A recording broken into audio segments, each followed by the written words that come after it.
வணக்கம். கதிரவன் டாக்கீஸ் உங்களை அன்புடன் வரவேற்கிறேன். 11/3/2026 நாளிட்ட தினமணி தலையங்கத்தில் மரபு மீறல் தகாது என்ற தலைப்பில் ஒரு செய்தி வெளியாகியிருந்தது.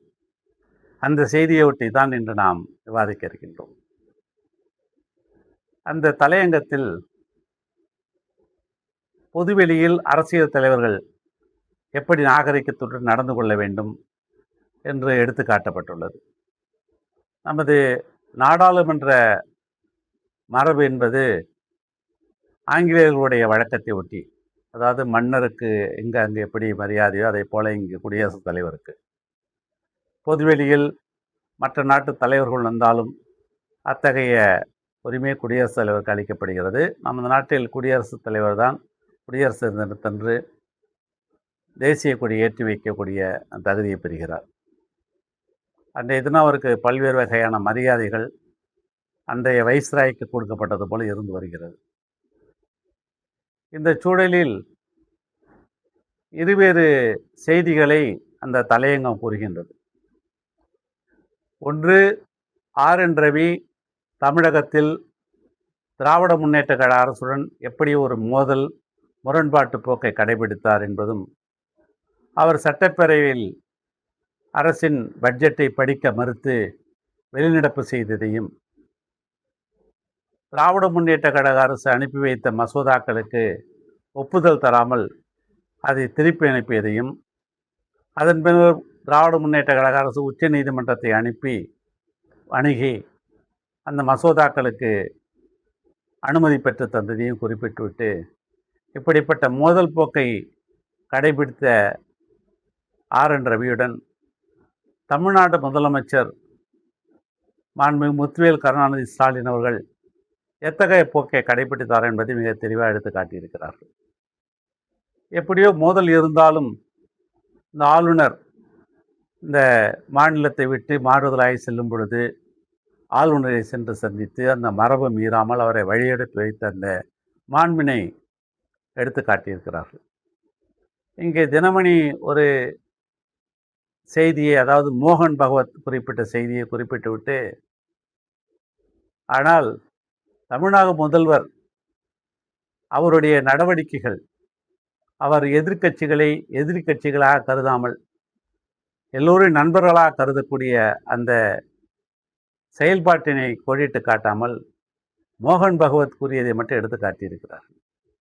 மாண்புமிகு தமிழ்நாட்டு முதலமைச்சர் அவர்கள், அவர் எதிர்க்கட்சியாக இருந்தாலும் அவர்கள் எப்படிப்பட்ட கருத்துக்களை வன்மமாக திராவிட முன்னேற்ற கழகத்தை பற்றி அல்லது தலைவர்களை பற்றி அல்லது முதல்வரை பற்றி கூறியிருந்தால் கூட அவர்களை அன்புடன் சென்று உடல் நோயுற்றிருந்தால் சென்று பார்க்கக்கூடிய ஒரு கண்ணியத்தை, ஒரு நாகரிகத்தை அவர்கள் கடைபிடித்து வருகிறார்கள்.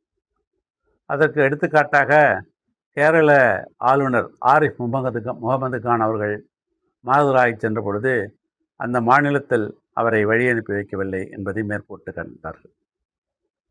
என்றைக்கும் தமிழ்நாடு, அதுவும் குறிப்பாக திராவிட முன்னேற்ற கழக அரசு, உரிய அரசமைப்பு சட்டத்தில் உள்ள பதவிகள் வகிப்பவர்களை உரிய மரியாதையுடன் நடத்துவது எல்லோருக்கும் தெரியும். மாண்புமிகு மோடி அவர்களாக இருந்தாலும் சரி, உள்துறை அமைச்சராக இருந்தாலும் சரி, அல்லது ஆளுநராக இருந்தாலும் சரி, அவர்கள் வகிக்கும் பதவிக்கு உரிய மரியாதை அளிக்க தவறியதில்லை. அரசியல் ரீதியாக வேண்டுமானால் அவர்கள் எதிர்கருத்து கொண்டிருக்கலாம். அது ஒரு ஆளுநர், நடுநிலை நடக்கக்கூடிய ஒருவர், ஒரு கட்சியின் செயல்பாட்டாளராக தமிழ்நாட்டில் RN ரவி அவர்கள் செயல்பட்டது எல்லோருக்கும் தெரியும். சனாதனத்துக்கு அவர் புதிய விளக்கம் தந்து அதை ராஜ்பவனிலே அரங்கேற்றியது எல்லோருக்கும் தெரியும். ஆனால் அப்பொழுதும் அதை பற்றி கருதாமல் அந்த பதவிக்குரிய மரியாதையை தந்தவர் மாண்புமிகு தமிழக முதல்வர். மற்றொரு செய்தியை குறிப்பிட்ட தினமணி, அதாவது மாண்புமிகு குடியரசுத் தலைவர் திரௌபதி முர்மு அவர்கள் மேற்கு வங்காளத்தில் 7/3/2015 நடைபெற்ற சர்வதேச சந்தால் மாநாட்டிலே கலந்து கொண்ட நிகழ்ச்சியை பற்றி குறிப்பிட்டிருக்கிறது. மாண்புமிகு திரௌபதி முர்மு அவர்கள் அந்த சந்தால் பழங்குடியினத்தை சேர்ந்தவர். எனவே அந்த ஒரு குடியரசில் ஒரு மாநிலத்துக்கு வருகை தருவார் என்றால் அவருக்கு அந்த மாநில முதலமைச்சர் உள்ளிட்டவர்கள் அவருக்கு வரவேற்பு அளிக்க வேண்டும்.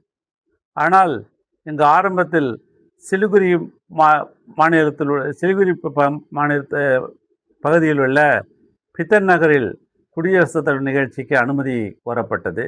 ஆனால் அனுமதி மறுக்கப்பட்டு அந்த நிகழ்ச்சி கோஷியாப்பூரில் நடைபெற்றது. இந்த குடியரசுத் தலைவர் மேற்கு வங்கத்திற்கு வந்த பொழுது அந்த மாநில முதல்வர் வரவேற்கவில்லை, அவருக்குரிய மரியாதை அளிக்கவில்லை, அவங்க கழிப்பறை வசதி கூட முறையாக செய்து தரப்படவில்லை என்று குற்றம் சாட்டி பிரதமர் உள்ளிட்ட அனைவரும் செல்வி மம்தா அவர்கள் மீது குற்றம் சாட்டினார்கள். ஆனால் செல்வி மம்தா அவர்கள் அன்றைய தினம் எஸ்ஐஆருக்கு எதிரான ஒரு போராட்டத்தில் கலந்து கொண்ட காரணத்தினால் வரவில்லை என்றும், அந்த அதிகாரிகள் தமக்கு சரியான குடியரசினுடைய நிகழ்ச்சிகளை அளிக்கவில்லை என்றும் சொன்னார். இதை பற்றி தினமணி மிக கடுமையாக கண்டித்திருக்கிறது. ஆனால் வழக்கமாக தினமணி மற்றொன்றை மறந்துவிட்டது. சில ஆண்டுகளுக்கு முன்பாக மரியாதைக்கு அத்வானி அவர்களுக்கு விருது ஒன்றை வழங்க செல்லும் பொழுது, பாரத ரத்னா விருது வழங்க செல்லும் பொழுது, அப்போது இருந்த இப்போதைய பிரதமர் மோடி அவர்களும் சென்றிருந்தார். குடியரசுத் தலைவர் இல்லத்திற்கே சென்று அந்த விருதினை அளித்தார்கள். அப்பொழுது அந்த புகைப்படம் எல்லாவற்றிலும் வெளிவந்தது. அத்வானியும் திரு மோடி அவர்களும் நாற்காலியில் அமர்ந்திருக்க குடியரசுத் தலைவர் நின்று கொண்டே இருந்தார். இது எப்படிப்பட்ட அவமரியாதை? இந்த அவமரியாதையே அல்லது அவர் அவமதிக்கப்பட்டதற்கு இதுவரை எந்த ஒரு குற்றச்சாட்டையும் இந்த தினமணி கண்டுபிடிக்கவில்லை. இரண்டாவதாக, திரு கோவிந்தநாத் அவர்கள் குடியரசுத் தலைவராக இருந்தபொழுதுதான் நமது நாடாளுமன்றம் புதிய கட்டடத்துக்கு திறப்பு விழா நடைபெற்றது. செங்கோலுடன் பிரதமர் சென்றார். ஆனால் அதற்கு நாடாளுமன்றத்தின் ஒரு அங்கமான குடியரசுத் தலைவர் அழைக்கப்படவே இல்லை. இந்த அவமரியாதையெல்லாம் தினமணி கொடிட்டு காட்டவே இல்லை. ஆனால் பிஜேபிக்கு எதிரான கட்சி என்பதால் அவர்கள் வழமையாக செல்வி மம்தா அவர்களை குற்றஞ்சாட்டி இருக்கிறார்கள். சில பேருக்கு, அதுவும் தினமணி போன்ற பத்திரிகைகளுக்கெல்லாம் பல பிஜேபியினுடைய தவறுகள் வசதியாக மறந்து போயிருக்கும். அதை இந்த நேரத்தில் குறிப்பிட்டு காட்டுகிறேன். இனியாவது தினமணி ஒரு நடுநிலை நாளேடாக செயல்படும் என்று நம்புகிறோம். இந்த செய்தி உங்களுடன் பகிர்ந்து கொண்டதற்கு எனது நன்றியை தெரிவித்துக் கொள்கிறேன். நன்றி, வணக்கம். மீண்டும் சந்திப்போம். எங்கள் அன்பின் தலைவரே, எங்கள் நம்பிக்கையின் விளக்கே, அண்ணா அண்ணா எங்கள் அண்ணா, மக்களின் அன்பு செய்த அண்ணா, உங்களின் சேவையில்